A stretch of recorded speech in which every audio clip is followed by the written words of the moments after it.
Alhamdulillahil qail A'udzu billahi minasy syaithanir rajim Wattaqu yawman turja'una fihi ila Allah thumma tuwaffa kullu nafsin ma kasabat wa hum la yuzlamun. Sadaqallahu. أشهد أن لا إله إلا الله وحده لا شريك له وأشهد أن سيدنا محمدا عبده ورسوله اللهم صل وسلم وبارك على حبيبنا وشفيعنا محمد أشرف الأنبياء والمرسلين وعلى آله وصحبه أجمعين والتابعين لهم بإحسان إلى يوم الدين. أما بعد أيها المسلمون أوصيكم وإياي بتقوى الله. قال الله تعالى يا أيها الذين آمنوا اتقوا الله حق تقاته ولا تموتن إلا وأنتم مسلمون. Sidang jemaah Jumat sekalian, bertakwalah kepada Allah Subhanahu wa taala dengan melaksanakan segala perintahnya dan meninggalkan segala larangannya. Perbanyakkan juga bersalawat ke atas Nabi Muhammad sallallahu alaihi wasallam. Mudah-mudahan kita semua akan diberikan ganjaran pahala serta diberikan keluasan rezeki dan nikmat sama ada di dunia maupun di akhirat kelak. Mimbar hari ini akan membicarakan khutbah yang bertajuk Peringatan Hari Akhirat. Sidang jemaah yang dirahmati Allah Subhanahu wa taala, hari akhirat adalah suatu yang pasti. Mempercayainya merupakan rukun bagi mereka yang beriman kepada Allah Subhanahu wa taala dan para rasulnya. Hari akhirat ialah hari kiamat, ketika seluruh alam dimusnahkan, setiap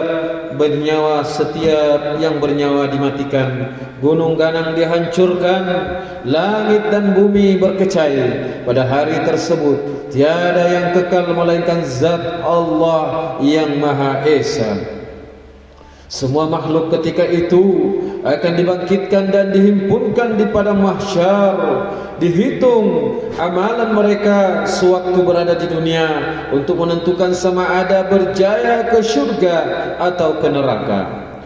Demikianlah janji Allah Subhanahu wa taala yang menjadikan dunia sebagai persinggahan untuk manusia mentaati penciptanya, memakmurkan bumi dan mencurahkan bakti sebelum berpindah ke alam akhirat yang kekal abadi. Inilah akidah Islam yang indah, menawarkan kepercayaan yang mudah dipahami, menyadarkan manusia bahwa hidup mempunyai tujuan dan setiap perbuatan akan diadili dan diberi balasan pada hari akhirat. Terdapat banyak ayat Al-Quran mengenai hari akhirat dan suruhan Allah Subhanahu wa taala untuk ummah mempersiapkan diri sebelum kedatangannya. Antaranya ayat 281 surah Al-Baqarah yang khatib bacakan pada awal khutbah. A'udzu billahi minasy syaithanir rajim. Wattaqu yawman turja'una fihi ila Allah thumma tuwaffa kullu nafsin ma kasabat wa hum la yuzlamun. Sadaqallahul azim. Maksudnya, dan takutlah diri kamu huru-hara, yaitu hari akhirat yang padanya kamu semua akan dikembalikan kepada Allah.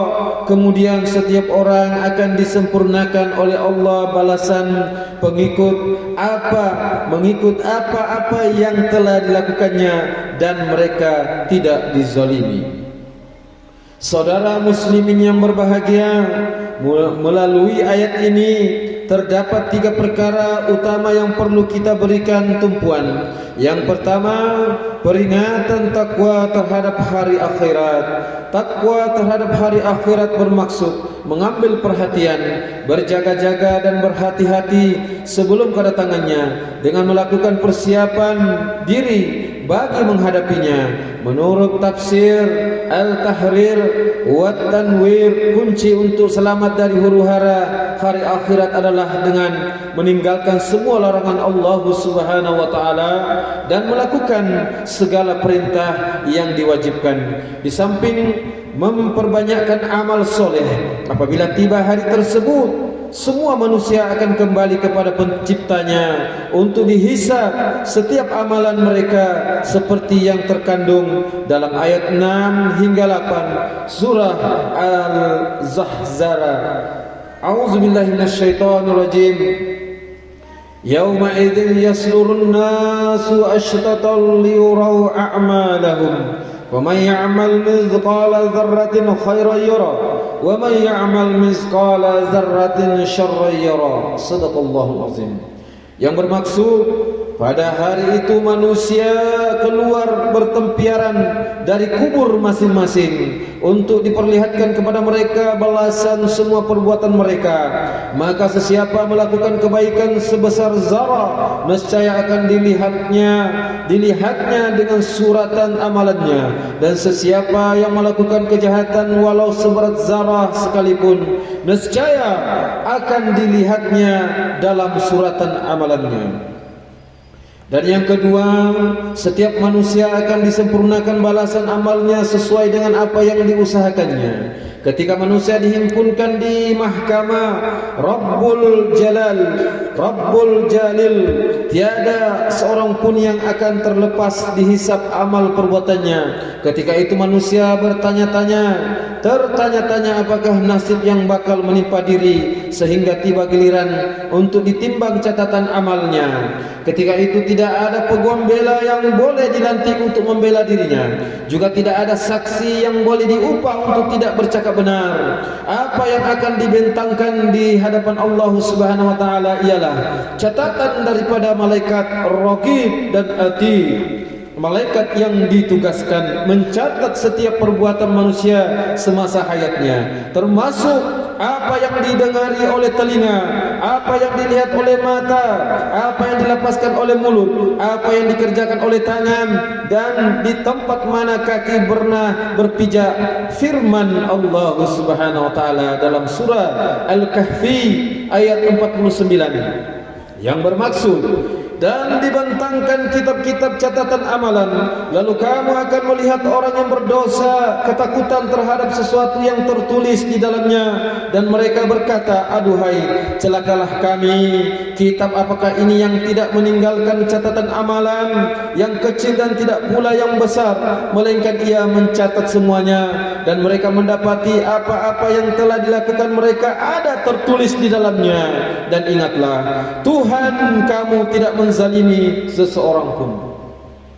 Beruntunglah orang-orang yang berat timbangan amal kebaikannya. Gembiralah mereka yang ketika di dunia sempurna solat 5 waktu, yang menunaikan zakat, yang gemar meringankan beban orang dalam kesusahan, bersedekah, berbakti kepada kedua orang tuanya, mengeratkan silaturahim, melakukan segala suruhan dan meninggalkan segala larangan Allah Subhanahu wa taala, memenuhi janji-janjinya serta menyempurnakan amanah yang dipertanggungjawabkan sama ada untuk dirinya maupun kepada orang lain. Dan yang ketiga, ketika manusia dihisab, tidak ada seorang pun yang dizalimi. Hitungan Allah Subhanahu wa taala adalah hitungan yang maha adil. Namun rahmat Allah Subhanahu wa taala yang maha luas dengan sifat maha pemurah lagi maha penyayang, menjadikan kebaikan berupaya memadam keburukan, seperti firman-Nya dalam surah Hud ayat 114. A'udzu billahi minasyaitonir rajim. Innal hasanati yuzhibunas sayyi'at dzalika dzikra lidzakirin. Shadaqallahul azim. Yang bermaksud, sesungguhnya amal yang baik itu, terutama solat, menghapuskan amalan yang buruk. Itulah peringatan bagi orang yang selalu mengingati Allah. Sidang Jumat yang dirahmati sekalian, jadikan dunia sebagai ladang akhirat. Manfaatkan umur yang tersisa dengan memperbanyakkan kebaikan. Saban hari kita sering dikejutkan berkenaan kes-kes kematian yang semakin meningkat tanpa mengenal usia di negara kita. Bersempena Minggu Kesedaran pendermaan organ peringkat kebangsaan 2025, Khatib ingin menyeru, marilah bersama-sama menjayakan program pendermaan organ kepada para pesakit kronik, agar dengan usaha ini pesakit akan dapat peluang kali kedua untuk menjalani kehidupan sebagai hamba Allah Subhanahu wa taala. Ia juga merupakan alternatif lain bagi menyelamatkan nyawa orang lain. Muzakarah jawatan kuasa fatwa Majelis Kebangsaan dan ramai ulama dunia mengharuskan pendermaan organ dengan syarat tidak membawa kemudaratan kepada penderma. Ia hendaklah dilakukan secara sukarela dan dengan niat ikhlas. Para penderma organ akan menerima ganjaran yang besar di sisi Allah Subhanahu wa taala di atas kebaikan jariah yang dia sumbangkan kepada orang lain. Dalam sebuah hadis yang diriwayatkan daripada Abu Hurairah radhiyallahu anhu, bahawa Rasulullah sallallahu alaihi wasallam telah bersabda, "A'udzubillahi minasyaitonir rajim.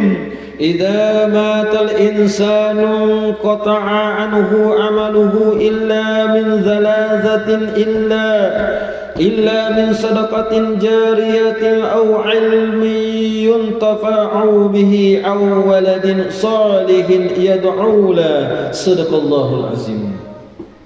Yang bermaksud, apabila mati seorang manusia, terputuslah daripadanya amalannya kecuali 3 perkara: sedekah jariah atau ilmu yang dimanfaatkan dengannya, atau anak soleh yang mendoakan baginya. Hadis riwayat Muslim. Selain itu, mimbar turut memperingatkan kepada jemaah Jumat sekalian, marilah kita menjaga kesehatan diri serta keluarga kita agar dijauhi dari sebarang penyakit yang berbahaya seperti penyakit yang melibatkan jantung atau paru-paru.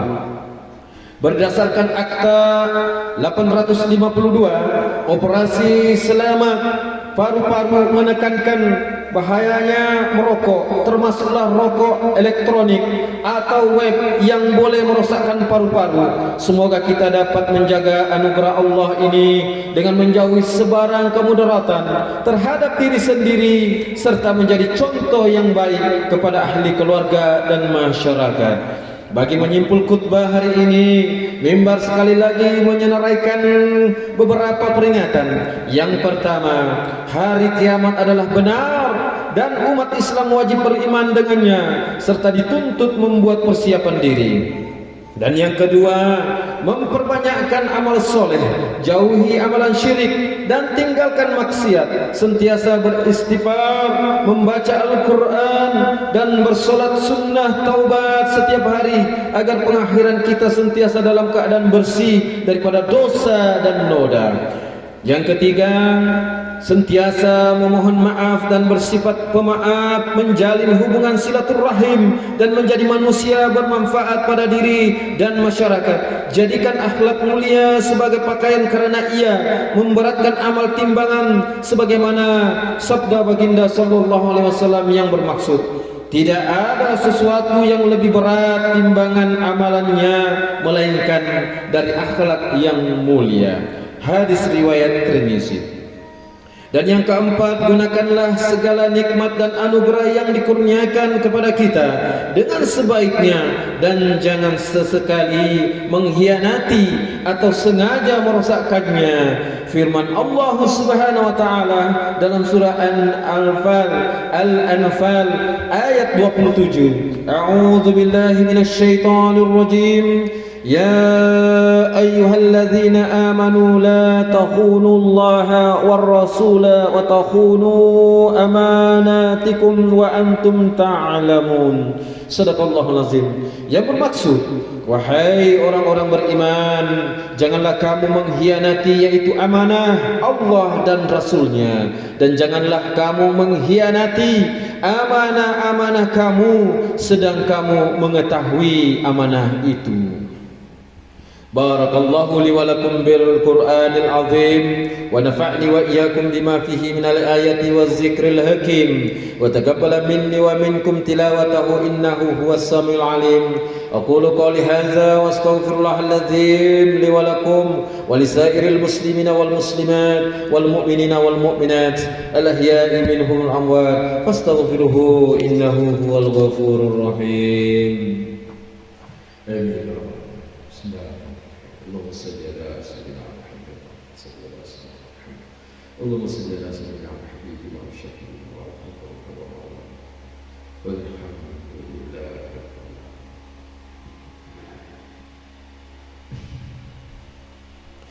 الحمد لله رب العالمين والصلاة والسلام على سيدنا محمد وعلى آله وأصحابه أجمعين ومن تبعهم بإحسان إلى يوم الدين. أشهد أن لا إله إلا الله وحده لا شريك له وأشهد أن سيدنا محمدا عبده ورسوله. أما بعد فيا عباد الله اتقوا الله حق تقاته واعلموا أن الله أمركم بأمر عظيم، أمركم بالصلاة وتسليم على نبيه الكريم. فقال الله تعالى إن الله وملائكته يصلوا على النبي يا أيها الذين آمنوا صلوا عليه وسلموا تسليما. اللهم صل على سيدنا محمد وعلى آل سيدنا محمد كما صليت على سيدنا إبراهيم وعلى آل سيدنا إبراهيم وبارك على سيدنا محمد وعلى آل سيدنا محمد كما باركت على سيدنا إبراهيم وعلى آل سيدنا إبراهيم في العالمين إنك حميد مجيد. آمين يا رب العالمين. اللهم اغفر للمسلمين والمسلمات والمؤمنين والمؤمنات الأحياء منهم والأموات. اللهم أنزل الرحمة والبركة والهداية والسلام والسكينة والصحة الدائمة على ملكنا Kepada yang maha mulia Sri Paduka Baginda yang di-Pertuan Agung, wa kadzalika ala fakhamatir ra'isil a'la, Tuan yang terutama yang di-Pertuan Negeri Sabah, wa ja'alillahumma hazihil baldata wa sa'ira bi'adil muslimin aminatan mutmainnah innaka raufur rahim. Allahumma adfa'anna al-bala wal waba wal fasya wal munkar wal mihan wal fitan ma zahara minha wa ma batan min baladina hadza khas wa min buldanil muslimin amma innaka ala kulli syai'in qadir. Ya Allah, selamatkanlah saudara kami yang dizalimi di bumi Barakah Palestin. Kasihanilah dan limpahkan rahmat-Mu ke atas mereka. Ya Allah, naungilah kehidupan kami, kampung ini, estate kami, tempat kami mencari rezeki di tempat ini, negeri dan juga negara kami. Hiasilah diri kami dengan sifat terpuji dan jauhi kami daripada sifat yang keji. Jadikanlah kami dan keturunan kami orang-orang istiqamah, mendirikan solat secara berjamaah, menunaikan zakat, berpuasa dalam bulan Ramadan, mengerjakan ibadah haji, mewakafkan harta dan berinfak pada jalan yang Engkau ridai. Sesungguhnya hanya kepadamu jua ya Allah tempat kami mengadu dan memohon pertolongan. Rabbana atina fid dunya hasanah wa fil akhirati hasanah wa qina azabannar. Ibadallah, alhamdulillahi rabbil alamin. إن الله يأمر بالعدل والإحسان وإيتاء ذي القربى وينهى عن الفحشاء والمنكر والبغي يعظكم لعلكم تذكرون. فاذكروا الله العظيم يذكركم واشكروه على نعمه يزدكم واسألوه من فضله يعطيكم ولذكر الله أكبر والله يعلم ما تصنعون. أقيموا الصلاة.